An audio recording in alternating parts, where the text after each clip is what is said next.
Buonasera a tutti, bentrovati a Primus Inter Pares. Avete già capito la puntata, o perlomeno il senso di questa puntata dedicata interamente a Claudio Scimone, che è stato per 28 anni direttore dell'Orchestra dei Solisti Veneti. Ne parleremo questa sera con i rappresentanti delle prime parti dei Solisti Veneti, con i nostri ospiti, con molti filmati che racconteranno la storia del grande maestro che ha reso grande anche Padova con la sua musica. Li presento già, inizio da Leopoldo Amerini, direttore del Conservatorio Pollini, grazie di essere con noi, direttore.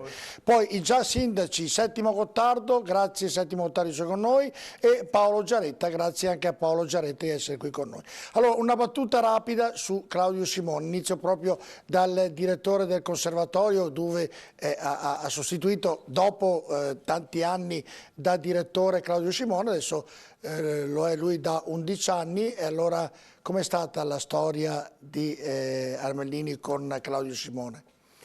La storia è stata estremamente appassionante ed educativa per me, perché nel 1996 Claudio mi volle accanto a sé come vice direttore del conservatorio e io svolsi questo ruolo per 6 anni, fino al 2002, quando diventai io direttore perché il maestro Scimone andò in pensione. Devo dire che in quei 6 anni Claudio mi ha insegnato tutto quasi.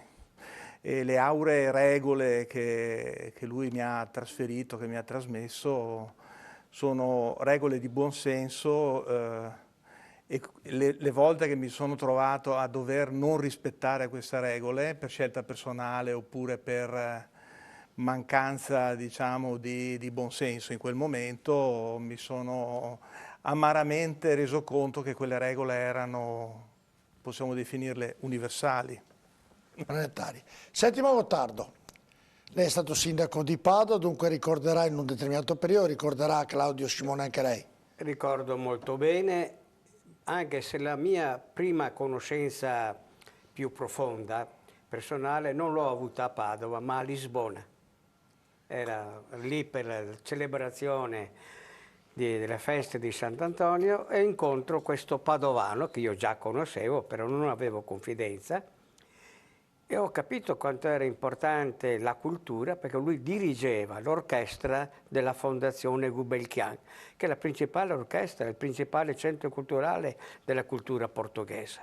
Gulbenkian era un armeno, un grande imprenditore che lascia una fondazione con tesori indescrivibili d'arte e attività di danza, di teatro, di esposizioni e di musica, e Claudio dirigeva per molti anni, ha diretto questo.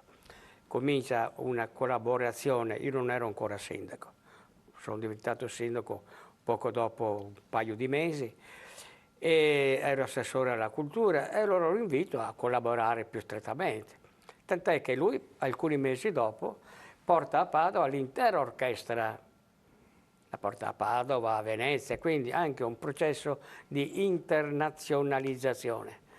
Quindi non erano solo l'orchestra dei solisti veneti, lui giocava anche, era un player su più livelli, una cosa molto interessante. Certo. Tra l'altro in ordine anche alle sue origini familiari, perché la famiglia Scimone, il padre era un personaggio molto importante. Trasferitosi dalla Sicilia a Padova, lui teneva corrispondenza stretta e numerosa con Freud. Era un medico di fama internazionale, quindi questo Claudio nasce dentro un contesto culturale cosmopolita. E di alto livello, mi sembra di capire, giusto? Paolo, devo fermarmi perché qui io ho capito che siete innamorati di raccontare la storia di Claudio Scimone, ma qui nella politica vi sbizzarrite, qui è un po' più tempi un po' più ristretti. Paolo Giaretta. Parla la musica soprattutto. Parla la musica, esatto. Paolo. Quindi diciamo così, Scimone per i padovani, non solo i padovani della mia generazione, è stata la colonna sonora di una vita, insomma, perché ha accompagnato veramente la storia recente della città, ha ha avuto il grande merito di fare della musica colta una musica popolare, cioè ha svolto anche una grande funzione educativa. Ha rotto questa idea che la musica classica sia una musica noiosa, no? È una musica festosa, una musica gioiosa, quindi riscoprendo tutto il repertorio del barocco veneto, insomma, quindi Certo. è stato un po' in anteprima il valore dell'identità veneta, eccetera, ma una identità aperta al mondo. Ecco. E quindi ci ha dato tante cose. Certo. Ricordo ai nostri telespettatori che siamo in diretta anche sulla pagina Facebook, quindi se volete scrivere qualcosa potete pure farlo. Allora chiedo alla regia, andiamo con loro e andiamo a conoscere un attimino, oggi le schede me le ha preparate Denis Maragna, andiamo a vedere un po' la storia del maestro Claudio Scimone in questo servizio. Un gigante della musica, difficile trovare altre parole per descrivere il maestro Claudio Scimone, che alla musica ha dedicato tutta la sua vita, e così la sua scomparsa ha lasciato un grande vuoto in chi negli anni ha avuto la possibilità di apprezzarne da vicino le grandi qualità umane o di assistere anche a solo uno dei tantissimi concerti diretti in carriera. Claudio Scimone era nato a Padova il 21 dicembre 1934, aveva studiato direzione d'orchestra e fu allievo di Dimitri Mitropoulos e Franco Ferrara. Il suo esordio nell'opera al Covent Garden di Londra con l'Elisir d'amore di Donizetti. Da lì in poi una carriera lunghissima e costellata di successi. Il maestro ha diretto e collaborato con molte tra le principali istituzioni musicali in Europa e nel mondo: l'Arena di Verona, la Fenice di Venezia, la Scala di Milano, i teatri d'opera di New York, Parigi, Madrid, Lisbona e Zurigo, e poi ancora le orchestre sinfoniche di Londra, Bruxelles, Parigi, Tokyo, Vienna, Sydney e Montreal, solo per citarne alcune. Nel 1978 a Verona la prima magistrale esecuzione moderna dell'Orlando Furioso, con la quale ha rivelato al mondo l'importanza dell'opera teatrale vivaldiana.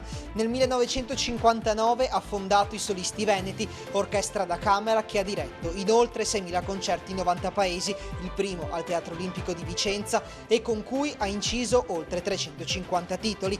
Nonostante un repertorio in grado di spaziare dal 1500 ai giorni nostri, i solisti sono conosciuti soprattutto per le esecuzioni di musica del Settecento veneto, da Vivaldi ad Albinoni e Tartini. Non solo però del maestro si ricorda anche la grandissima attenzione riservata ai giovani. I solisti sono stati la prima orchestra in Italia a tenere concerti e spettacoli nelle scuole, e proprio il voto di oltre 350.000 giovani ha permesso ai solisti veneti di vincere l'edizione 1970 del Festival Bar. Un'attenzione che si è espressa anche nell'insegnamento. Claudio Scimone ha diretto per 27 anni il Conservatorio Pollini e in quello di Venezia ha insegnato classe di orchestra. Con i solisti ha collaborato con i più grandi cantanti, da Andrea Bocelli a Placido Domingo e Katia Ricciarelli, passando per Lucio Dalla e Massimo Ranieri. Una carriera straordinaria e luminosa che gli ha permesso di ricevere numerosi premi, 3 Grand Prix du Disque dall'Accademia Charles Cros di Parigi e il titolo di Cavaliere di Gran Croce Ordine al Merito conferitogli dal Presidente della Repubblica Carlo Azeglio Ciampi. Nel 2011, infine, la laurea honoris causa in giurisprudenza all'Università di Padova. La scomparsa lo scorso 6 settembre, ma l'eredità del maestro Claudio Scimone difficilmente verrà meno.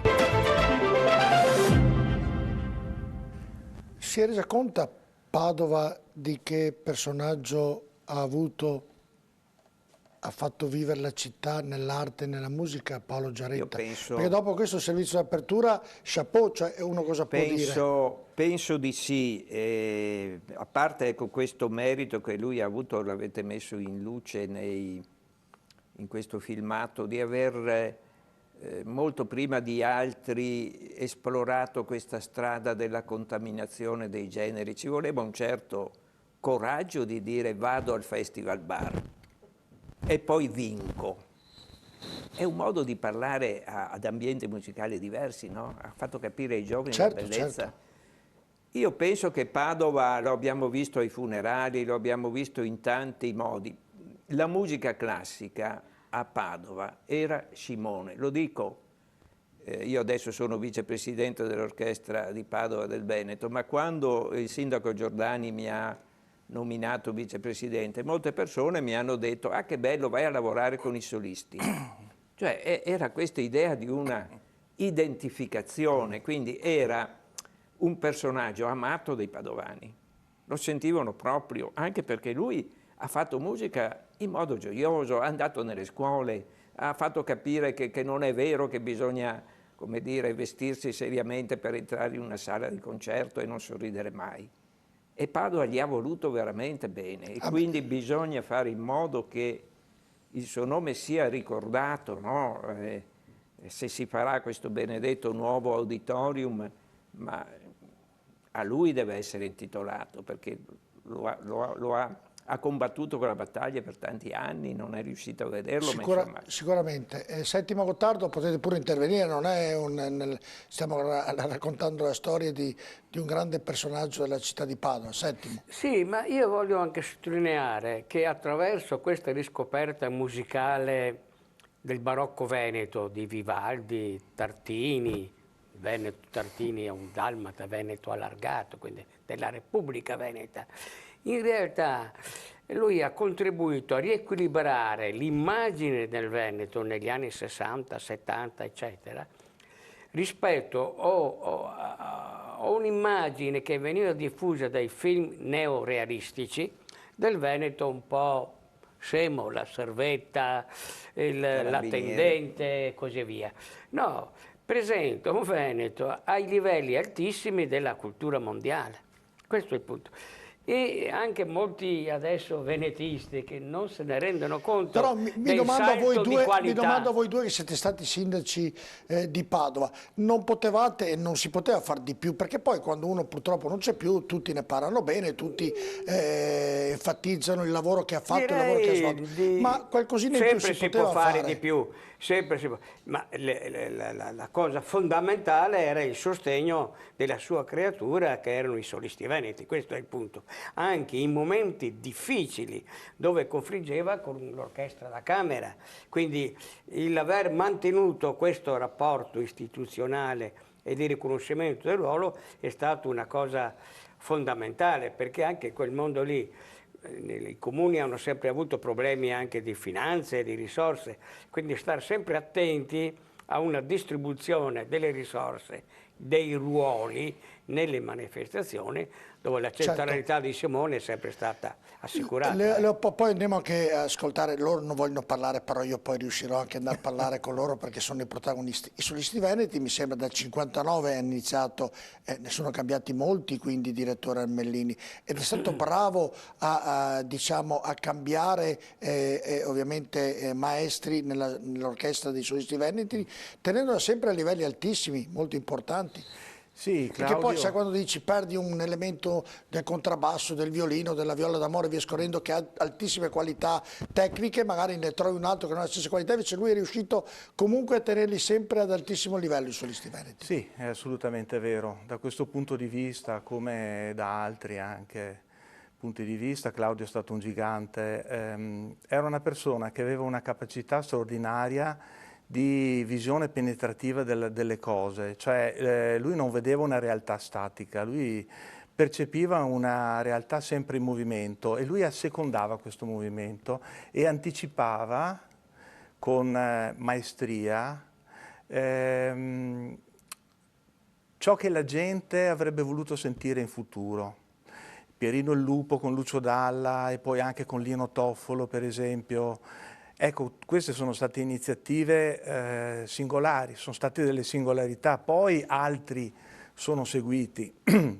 C'è da dire appunto anche che aveva una capacità di intuire il talento nel giovane e questa capacità si è manifestata proprio con una continuità di livello eccellente dell'ensemble, perché io ho iniziato a suonare con i solisti veneti nel 1976-77 ed erano i solisti veneti ancora per gran parte ancorati all'origine. Poi è diventato direttore, non ha più suonato? Sì. Chi, io? Sì. Un po' sì. Succede sempre così, no? No, anche perché i direttori di conservatorio purtroppo sono diventati sempre più dei passacarte, ecco, diciamo. Claudio ha diretto il conservatorio in un periodo in cui era necessaria una guida musicale solida e lui l'ha data. Poi c'è stata una riforma dei conservatori il cui presidente Paolo Giaretta ha aiutato, direi in modo determinante, a far decollare finalmente, che è stata una riforma che Claudio Scimone ha voluto fortemente, perché i conservatori erano sempre situati in una sorta di limbo tra la scuola secondaria e l'università. Dal 1999, a seguito anche di una forte attività che Claudio Scimone fece, infatti una delle stesure, diciamo delle prime stesure delle leggi di riforma, portava il nome Sgarbi-Scimone, poi ha avuto ulteriori modifiche, ma anche da quel punto di vista lì Claudio è stato straordinariamente al passo coi tempi, prevenendoli addirittura. Certo, sicuramente. E lei insegna, immagino, oppure fa solo il burocrate al Pollini? Beh, solo il burocrate. No, perché ha detto ormai ho tante carte da sbrigare. Sì, sì. Beh, infatti sì. Ho visto nelle immagini prima che scorrevano la mia scrivania, che non è certo un buon esempio di ordine, ahimè. Però di Questo fatto esatto. sì, insomma, siamo nell'epoca, appunto, dicevamo prima, anche qui all'amico Paolo Settimo, siamo nell'epoca della privacy, no? Quindi si Non si può far moltiplicano vedere le carte a dismisura. È vero.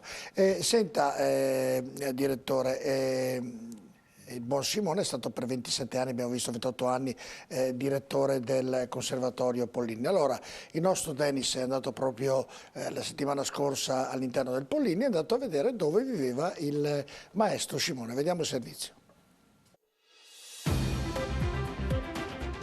Una delle più importanti collaborazioni del maestro Scimone fu quella con il Conservatorio Pollini di Padova, di cui fu direttore per quasi 30 anni, dal 1974 al 2002, e all'interno del conservatorio è ancora viva la memoria del maestro.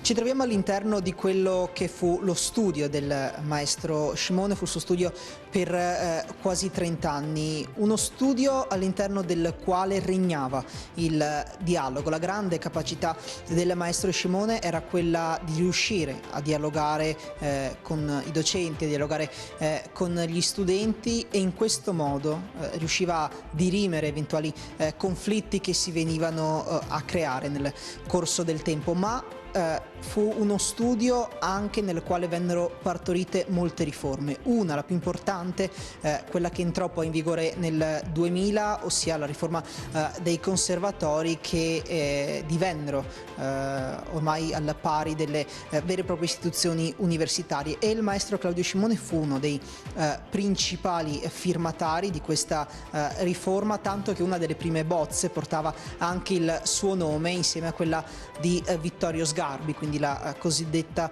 bozza Sgarbi-Scimone.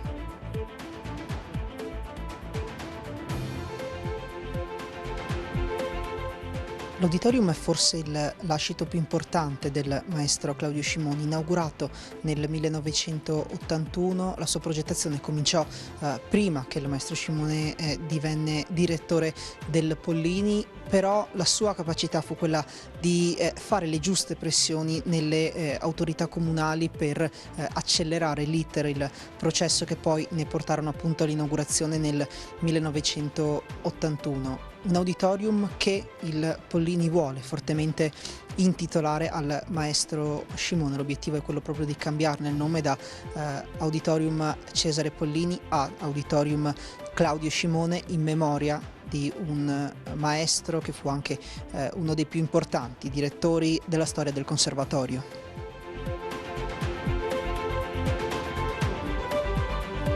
E poi le aule. Qui all'interno dell'aula 2 il maestro Scimone, prima di diventare direttore del Pollini, insegnava direzione d'orchestra ai suoi studenti. Gli studenti che hanno del maestro Scimone un bellissimo ricordo. Viene definito come un giocatore di scacchi quasi, quindi una persona in grado di prevenire quello che sarebbe stato poi lo sviluppo della musica, come un giocatore di scacchi che conosce i movimenti, le mosse del suo avversario, così faceva il maestro Scimone, che fu un precursore nel far conoscere la musica barocca nel nostro paese e fu uno tra i primi, forse il primo, ad inserire nelle sue performance, nelle sue esibizioni, personaggi del mondo dello spettacolo. A ogni servizio che vi faremo vedere ci aggiunge sempre qualcosa da dire. Sicuramente l'impressione che io ho avuto, conoscendolo bene, perché veniva a trovarci spesso, specialmente prima di concerti che facevano i solisti veneti, è stato conosciuto, ho avuto questa impressione, ditemi se è sbagliata, conosciuto poco per il reale valore che ha quest'uomo. Valorizzato poco per le qualità e per quello che ha dato alla musica, oserei dire planetaria quasi, ma davvero ho questa impressione. È sbagliata la mia impressione, direttore Armellini? No, assolutamente no. Basta recuperare qualche filmato di come veniva eseguito Vivaldi o Tartini prima dell'arrivo di Claudio Scimone. Ci sono dei filmati che definire polverosi, archivistici e noiosi è dire poco. Poi arriva quest'uomo e tutto diventa scintillante, ricco di colori, fantasioso, stravagante anche, bellissimo. Che poi, mi scusi, nel vederlo non sembrerebbe così. La prima volta che l'ho visto ho detto, mamma mia, è proprio il maestro di musica classica, di quelli che fanno fatica, che bisogna dar del lei comunque. Invece poi, conoscendo, ti accorgi che era alla mano, era straordinario sotto questo punto di vista. Assolutamente sì. Avevo 16 anni e quando suonai con lui per la prima volta e mi disse dammi del tu. Io ovviamente, chiamami Claudio, mi diceva, io maestro, no, chiamami Claudio. Ma lui aveva una mente, una testa diciamo che era straordinaria. Aveva una testa straordinaria, ripeto, e aveva una capacità innata nel far quadrare le cose. Era un quadratore di cerchi formidabile. E dunque riusciva a collegare tutti i punti in maniera senza commettere grandi errori, possiamo dire, giusto direttore? No, appunto, è proprio così. Paolo Giaretta, sentimi, ditemi qualcosa perché voi siete stati sindaci quando lui ha ricordato era nel... Leopoldo questa vicenda della riforma dei conservatori, no? A cui ero in Parlamento, al Senato, abbiamo visto che il maestro è venuto anche a suonare il concerto di Natale al Senato, c'erano le immagini. E allora è stato veramente impossibile sfuggire all'attivismo di Claudio perché questa riforma andasse in porto. E siccome io sono diventato, per un insieme di motivi, sono diventato determinante perché l'ultimo passo era che mancavano i soldi nella legge finanziaria, quindi ho risolto quel problema lì. Ma lui per mesi e mesi chiamava più o meno una volta alla settimana per sapere a che punto era. E prendeva un po' in giro e mi chiamava sempre illustre senatore, a che punto siamo, eccetera. Cioè, è stato determinante in questa riforma. Praticamente insegnava, suonava, ha fondato perché aveva questo impegno trovava i soldi, civico anche. Ha fatto il direttore, la musica, ha fatto la tutto, musica Paolo. andava fatta come restituzione alla società. Comunque, questa riforma, che poi giudicherà chi è del settore se era giusta, bene, se deve essere migliorata, mi ha fatto guadagnare che tutti gli anni a Natale mi mandava dalla Sicilia una magnifica cassata a ricordo di quello. Si ricorda quello. Sì, era buona. Però veramente. da quanto ha detto Settimo Gottardo Paolo Giaretta, mi sembra, ripeto, l'ho detto anche prima, che lui un po' faceva tutto. Faceva il maestro, il direttore del Pollini, ha fondato i Solisti Veneti, andava in cerca dei soldi dai politici per mantenere questa orchestra. Cioè era proprio il Deus Machina, insomma, del Conservatorio della Musica Classica di Padova, perché senza di lui mi sembra di capire, ditemi se sbaglio, molto probabilmente il Pollini e il maestro Scimone, i Solisti Veneti e tanta musica classica qui a Padova non l'avremmo mai vista. Sì, sì, è esattamente così, ma prima volevo riprendere un'idea di Paolo Giaretta, siccome si sta discutendo del nuovo centro musicale del Città della Musica di Padova nella sede dell'ex Cassa di Risparmio. In piazza Eremitani. In Piazza Ermitani, sì. Volevo ricordare che quello, come diceva Giaretta, è l'istituzione da dedicare alla memoria di Claudio. Poi vedrà il sindaco Giordani che appunto in un'intervista della settimana scorsa, sempre a Primus, ha parlato di questa cosa qui, Sì, quindi lì potremmo approfondirla. Giustamente Armellini, che non ha molta fiducia che si proceda rapidamente, dice intanto intitoliamo quello che c'è. Però quello sarebbe... Paolo perché Giaretta dico quello? non ha tutti i torti il direttore, la Sì, politica, la però burocrazia. c'è un motivo, perché è anche un debito di Padova, della Padova culturale, perché l'operazione, l'attivismo che tu ricordavi di Scimone, in realtà era solo un attivismo cosmopolita, questa è la verità, però era un cosmopolitismo veneto che ha ricavato per Padova una nicchia particolare, un ruolo particolare sulla musica da camera, avendo dei giganti, perché lui aveva da fianco Venezia con la Fenice, soldi, scenografie, grande orchestra, dall'altra parte aveva Verona, con quindi il turismo, l'arena, e ricavare uno spazio specifico per la musica colta. Rispetto a questi grandi colossi è stata un'intuizione a cui Padova deve essere grata, perché gli ha ricavato uno spazio musicale che non aveva, che gli spazi erano già occupati. Diceva per Padova città colta perché c'è l'università, punto a capo. Certo. Inventa uno spazio musicale utilizzando anche la memoria che Vivaldi era stato direttore della musicale della Basilica del Santo per molti anni, quindi era in parte anche padovano, e dà un ruolo alla nostra città. Quindi c'è un dovere di riconoscimento da parte di Padova che non avrebbe avuto questo ruolo, questa nicchia di mercato colto senza l'intervento di Claudio Scimone. Va bene, allora prendiamo un attimino, noi andiamo un attimino in pubblicità, poi al rientro vi faremo vedere tanti bei... Facci sentire anche la musica però. Faremo sentire che la musica, state calmi, non agitati voi subito, siete sempre agitati, dovete essere calmo Paolo Giaretta. Voi rimanete con noi, a tra poco.